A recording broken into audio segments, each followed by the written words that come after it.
think that here in Zimbabwe we are sitting on an epidemic and pretending that things are okay when we have an epidemic that is going on around us.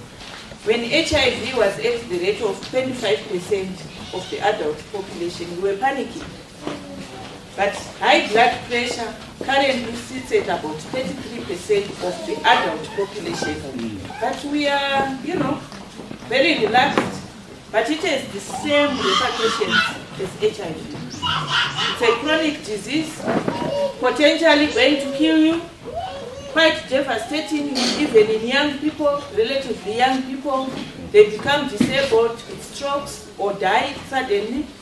But we are sitting there quietly, not talking about it, not showing any sense of urgency. If you look at 20 to 30-year-olds, maybe 5% of them may have hypertension. But if you look at people above the age of 70, the number has increased to about 60% of them are hypertensive. It's nothing you can do anything about.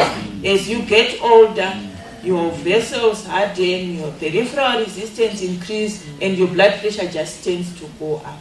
So the older you are, the more likely you are to have hypertension. So you can't do anything about that one. If you have a family history of hypertension, you are more likely to develop hypertension. So there's a genetic component. And if you are diabetic, you are more likely to develop hypertension. These are called terrible twins, hypertension and diabetes.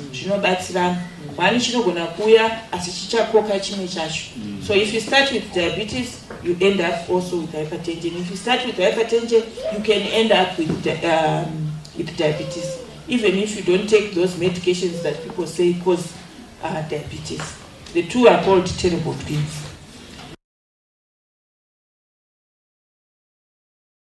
If you were delivered with a low birth weight, they say it's because of low numbers of tubules in your kidneys. Later in life, you are more likely to develop high blood pressure. Not all the time, but more likely. And if you are a certain race, like blacks, we are top in terms of our chance of getting hypertension, and we tend to get the more serious complications, and we tend to get it at a younger age. We are followed by the Asian races, and the Caucasians are bottom of the list. And then what are the causes of secondary hypertension? Those 5%, they are what we call endocrine. Problem with glands, like there are glands called adrenal glands. If they are hyperfunctioning, you can end up with high blood pressure. Thyroid disease, either low function or high function, can lead to high blood pressure. There's something called a pheochromocytoma. This one, it's a little gland in your body, on top of your kidneys. If it is a little tumor which is secreting some substance, the blood pressure goes up. And if it's removed, we cure the hypertension.